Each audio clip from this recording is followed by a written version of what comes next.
So here's another one, true or false. An AT evaluation must be conducted prior to providing an AT device and service to a child with a disability. True or false? Oh, we got a true in there. We got a true, we got a false, true, false. Which is it? Well, it's false, but also there are times when you might want to do that, but you don't have to. So an AT evaluation can be included as an AT service for a child, but not required. So it's a little bit of a trick question. The district may have if the district has sufficient information about the student's disability related need and how AT can address those needs, a formal evaluation would not be required before including assistive technology devices or services in the IEP. So the IEP team must consider whether the student needs AT devices and services as part of that process, the little checkbox. But it's not required that they have an evaluation. So an AT assessment can also be part of a larger comprehensive special ed evaluation when the IEP team determines an assessment of a student's needs related to the selection, acquisition, and use of AT device that is warranted because they don't have sufficient information. So this depends on the IEP team's knowledge of the student's disability-related needs and knowledge of how the AT devices and services can be matched to support those needs if the student or parent or teacher requests a reevaluation to address the student's need for AT, and there's not sufficient existing information with which to review and revise, as appropriate, the student's IEP to address such needs. However, if there is not adequate information, an AT assessment may be indicated. And in that situation, the IEP team would need to open a reevaluation. And just a side note, remember, one has 60 days to complete that once consent is signed. So when that's needed, the IEP team will initiate the reevaluation, and it still needs to be sufficiently comprehensive to allow the team to make decisions about the student's continuing eligibility for special education and educational needs of the student. And you need to complete a thorough review of all the existing data, which may be sufficient because maybe all you're looking at is the AT, so you already have that existing data to support their continuing need for assistive technology. So next, we're going to talk a little bit about evaluation and assessment and how that might happen. And these feature matches are a part of that. So I always like to point out this little semantic issue here, that the topic of special education and assistive technology is full of jargon and technical compliance terminology. So that was a lot of words too, right there, technical compliance terminology. But it's important to clarify these two terms, evaluation and assessment, before proceeding, because we often use them interchangeably. But there's a distinction between a special education evaluation and a discipline-specific assessment. IDEA uses the term special education evaluation to mean that comprehensive evaluation of a student to determine their eligibility for an educational disability category. So for the purposes of this professional learning, and when you see the term evaluation, we mean that process and set of procedures to make those decisions about whether the child has or continues to have an educational disability and the nature and extent of their educational needs. When you hear the term assessment, we're talking about a specific formal or informal method or strategy or tool used to gather the information about that individual student. So the OT might be doing an assessment, the PT, the teacher, and then an assistive technology specific assessment is used to gather the necessary and specific data or other information that is then used to make evaluation decisions for the student's eligibility, but also it's used as part of the process of determining whether AT is needed for that student to access their education.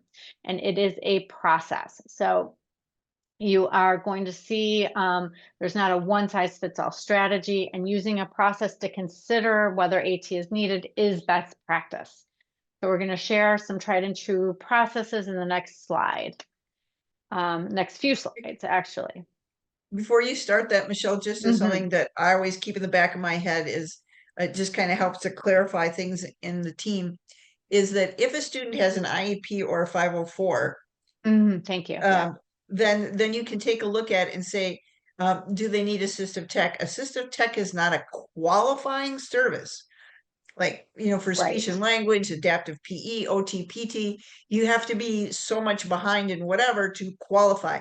You do not need that qualification for assistive tech, just so that you kind of keep that in the back of your head. Okay, a small correction is that actually for OT and PT, you don't actually qualify. It is all a team decision. So um, it's important to make sure it's a similar process. It's does that child need the specific skill or device, in this case, the device, to access that education. Yeah, and to follow up on Michelle too, Yeah. is the evaluation and the data that OTPT, AT, speech, special ed collect, that data is purely and simply to determine if that student meets an area of eligibility of educational disability. It has nothing to do to determine whether they need the OT, PT, or AT at that point. That is Right. determined after, when needs and goals and services and aids are discussed, and then those services are considered to see if they need to be adjusted. I know many psychs, many teams think, oh, we determine the need for OT and PT. Speech is a little different because they are an area of eligibility, so that looks a little different. But OT and PT and AT are a related service. And so those aren't really considered or determined until the end of the IEP. Yeah. So Step 4. Yeah. Yeah. This and the next 2 slides present some different ways we can consider and begin an assessment for AT if it's needed. So this one came from Dan Cochran, who is a colleague from UIC. He's a special ed teacher, but he created this sort of chart picture here of what it looks like. So what's the problem? What is the activity or task that the child or the student is struggling with? Why is that occurring? So you might be considering here, we're going to talk about a way to hone in on why that's occurring. Is it the instruction? Is it something in the environment? Is there something that we could adapt? We're going to talk about that. And what are we going to do about it? We consider AT, choose AT, implement AT, and then we monitor progress here. This is a cycle that happens over and over right down here. And it's a cycle that happens within the IEP process as well. So is it working?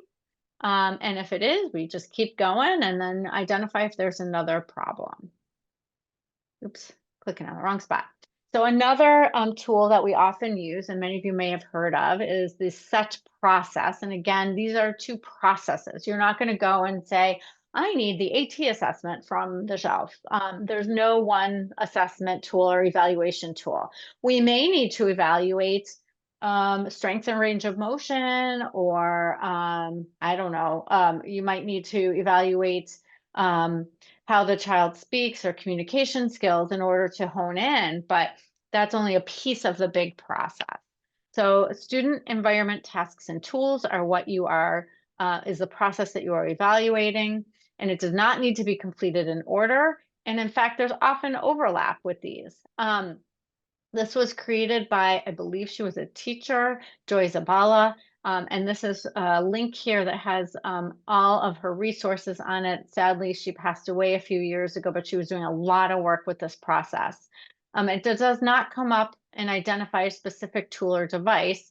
It basically sets out a process that you're almost doing your own feature match. And those feature match documents that Kathy shared with you earlier are very helpful. And all those other resources from WADI are very helpful in this process.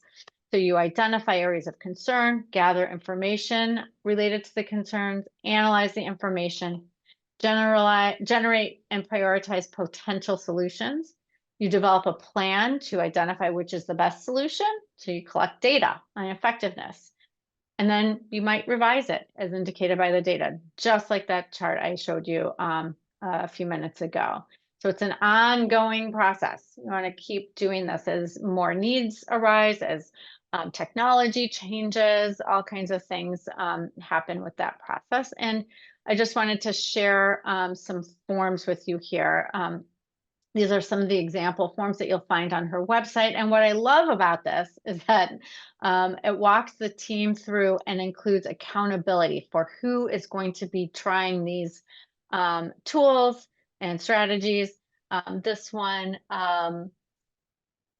shows the areas where functional capabilities are concerned, and then goes through everything. And then down here, who is the responsible party for implementing this particular piece of the process? And here, what are the plans? It keeps you, it keeps the team accountable, and it keeps the process moving.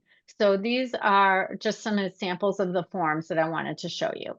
Interestingly, this one is kind of similar to the next process that I'm going to show you, which many of you may have already had some experience with. And that is the Riot ISIL matrix.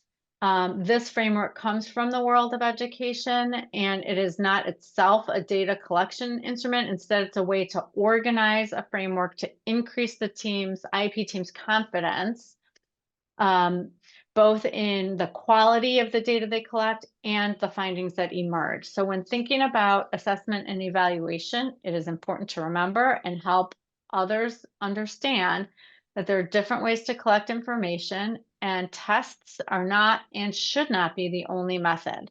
So this is a rubric that can be used to organize and help systematically collect data using a variety of methods that aren't necessarily only tests, but they include review of previous information, interview, observe, and then there are times when you might need to use specific testing.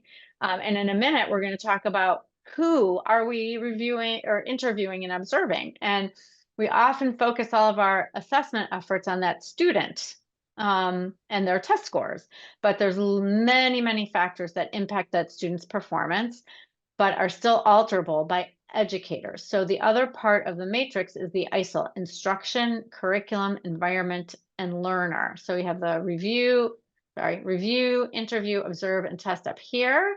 And then instruction, curriculum, environment, and learner, you can go across and review instruction. Maybe interview who is providing the instruction. You can observe what's going on in the classroom, and you can test if it's needed. A common mistake that schools make is to assume that student learning problems exist primarily in that learner themselves, and they underestimate the degree to which the teacher's instructional strategies, curriculum demands, environmental influences impact that learner's academic performance. And the ISIL elements ensure that full range of relevant explanations for students' problems are examined. So the power of this lies in its use of this cognitive strategy that helps the educators and the team verify they've asked all the right questions to all the right people, right? And you get a range of data sources that then can be compiled to say, okay, here's where the problem exists. This is what we want to adjust. And are there things in the environment we can adjust? It is not a rigid approach, but serves as a flexible way to explore this problem-solving process that we have talked about. Okay, next one. True or false, Barb? You are up. Unmute, Barb. There we go. There we go. I think this is your last myth for this. So true or false, providing AT devices and services is optional under IDEA, and LEA does not have to provide AT devices and services if there are no funds available for that particular AT device or service. True or false? Yay, the falses are coming in. Yeah, I think you guys got this nailed. So obviously, answer is false. The IEP teams must consider AT devices, and that's actually on the IEP under special factors, has to be considered or discussed at every IEP. So you must consider and have that discussion for all children with IEPs, and must provide and fully fund those AT devices and services if the IEP team determines they are necessary to provide FAPE for that child. So that last part is really, really important, I think when I look at, as a physical therapist, and we look at some of that equipment that is often associated with students in school, especially our very medically complex students, things like standers and gait trainers and those kind of things. And we really, really have to ask ourselves, are they educationally necessary? We know there's a medical benefit, but as school-based therapists, we have to answer that question, is it educationally necessary, along those lines? The other question too is to look and see where and how that equipment is being used. We know that if a student, let's take a wheeled mobility device or a student's wheelchair, that's not just used in the educational environment, that's used in the community, that's used at home, and those type of things. So traditionally, a third party funding source will pay for that. AAC as well, that's not usually just utilized in a school setting. But sometimes things like a gait trainer, where it's not utilized at home, or a stander, we have to look at that, and it becomes the responsibility, if we deem that that's really important for that student to access that educational programming, that becomes the school's responsibility to pay. And so that can be cost prohibitive sometimes, as we know, standers and gait trainers are upwards of $4,000 to $5,000 sometimes each. And if we only have one student who needs it. So we do have options in the community to reach out. There are local lending closets for those who are in South Seathrough, Wisconsin. If you're familiar with Katie's Closet, the Milwaukee Center for Independence now has a lending closet as well. I caution you with that though as well. You are getting something that doesn't have a warranty. And so personally, when we bring equipment in from those organizations, we do have a understanding or relationship with our local DME dealer to come in and check that out and make sure all of that equipment is fully operational, fully safe, fully functioning, and those type of things, because those lending closets don't necessarily do that with a lot of oversight. They do look at it and check it, but along those lines. So that's just one of those options for you. And Kathy's going to go over some of the other things that are available statewide. Yeah, so if you've never tried out our state lending library, it is the AT for All library, and it is linked in there for you. And we have over 45 different devices. And yep, some are some very high-tech AAC devices, but we also have some other things that are in the library too, like C pens, for those students who are needing to read smaller amounts of text that they're unable to decode. And we also have switches and mounts and lots of things like that in our state lending library. So check that out so that you can, try those things. On alternative funding, if you cannot get some of the funding, you can talk to parents or Kiwanis groups or other service organizations about what's called TEP funding. And TEP funding for like $100, you can get different devices. Now there's a lot of kind of underlying pieces, parts of that, and some of it has changed lately. But it's, again, something we just need to know about, is if we can't get funding through one source, let's look for something else. And remember that you've got lots of trials, that you're going to be taking data. If you need more information, come back to us at the AT Forward project. If you need more information, you can also look at, our micro-credentialing if you've never looked at that. We offer, there's like almost 20 different badges now that you can receive, and all kinds of information. So we're kind of running out of time, but if you want more information about the micro-credentialing, it is in there, linked in there, and I'd be happy to talk about it whenever you'd like. Mm-hmm. And then there's a few other resources for you. If you haven't already, I'm sure you probably had some experience with the long-term support programs or the waiver programs in your individual counties. Wisconsin Wayfinder supports families of children with disabilities with resource guides for caregivers, ability to get supports and services. And of course, another really valuable one, and I think a lot of people don't realize, is an organization called the Variety Club of Wisconsin. They actually will provide bikes. They have a bike program, adapted bike program. We've gotten a second. So let's say we have a student with a power chair, but that student also needs a manual wheelchair for whatever reason.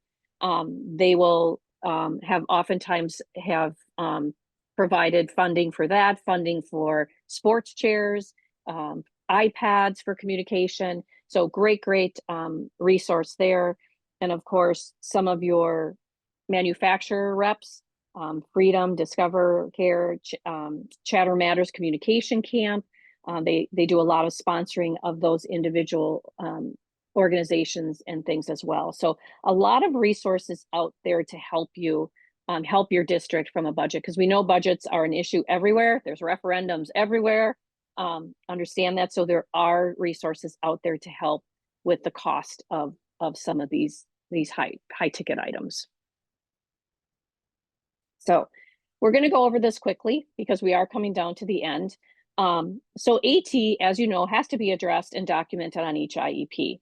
So the bottom line is we will outline how it's utilized using kind of those 6 areas of that the DP has outlined, you know, communication, self-help and determination, you know, our physical and health, our cognitive and academic areas. And so we address how the AT is utilized and how that student is utilizing those tools to benefit them and show growth in those areas. So that's what we're going to see in the present level. And then we'll go to the next slide. We outline those things. And this is kind of how I look at it. We outline the what in special factors and the how it's used in supplemental aids and services. Okay. So if I have a student who's using a stander, I'm going to outline that student has access to a district provided stander with the appropriate secondary supports.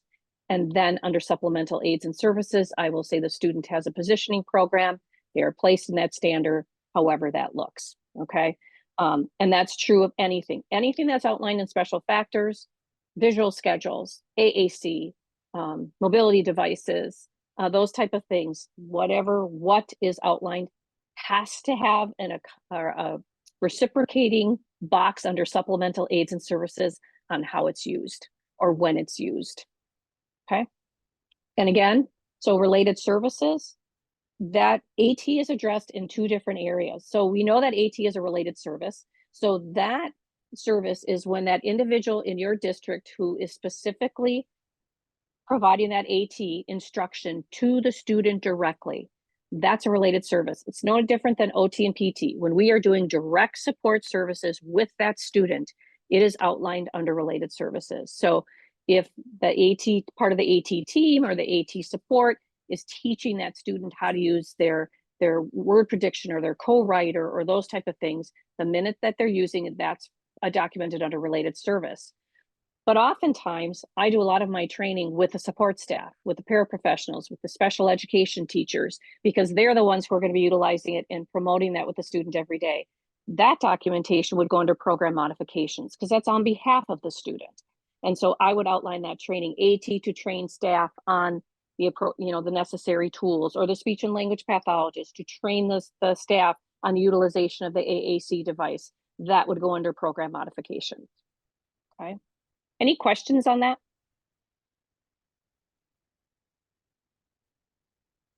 Nothing in the chat.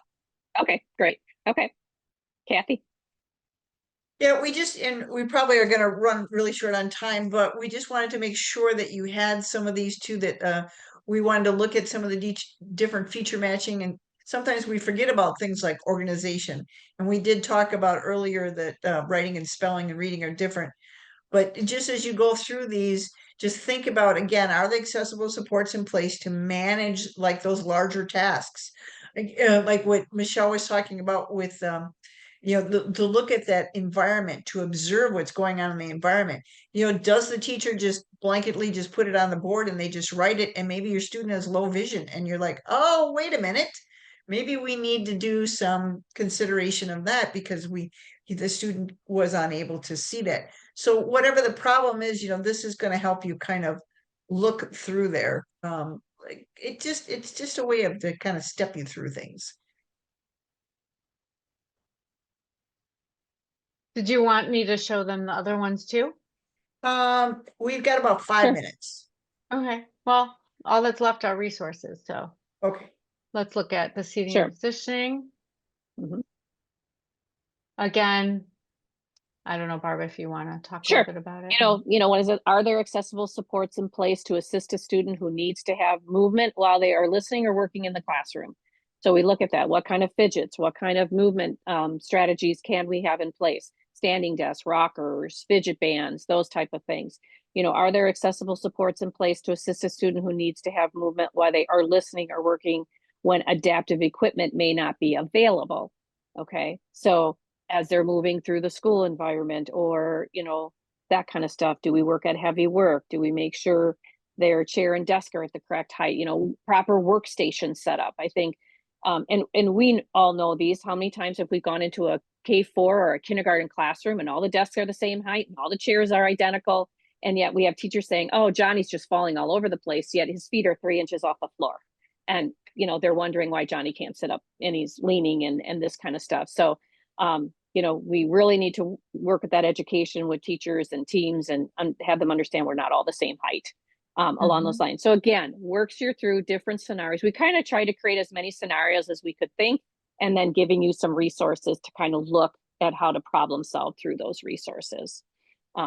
So that was the seating positioning, and then we have the writing example. Writing and spelling, again, accessible supports in place to assist with holding a writing instrument.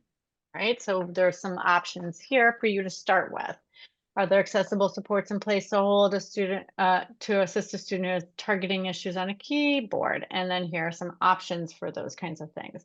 And some things you might not have heard of before, like sticky keys, or certain drawing programs, or what's a virtual keyboard. So there are lots of things here that you can explore. And we as OTs and PTs and speech therapists have those foundational skills to understand the basics of what are those questions asking. And then we have also the foundational skills to start looking, right? So you don't have to be an AT expert to, thank you, Tessa, to start this process. And sometimes even, help the team work through it. So this is really the point of these feature matches, is to say, you know what, you don't have to be an expert, just take the skills that you naturally come with as an OT or a PT or a speech therapist or a teacher, and start thinking through what are the options. And here we just present you with the questions to ask, right? Because sometimes you just need to start with the right question, right, Kathy? Yeah, and it's just going to open things up. And, that's why there's a third column too. That first column is meant to, did you check it off? And as you went through it, went, oh, shoot, maybe I should think about that. Or Right. sometimes it'll bring somebody will say, wow, I didn't think about that. Well, that's why they're there. They're just to help you make sure you did consider assistive tech. Yeah. So here's some resources, more resources, and then references here at the very end for your reading pleasure.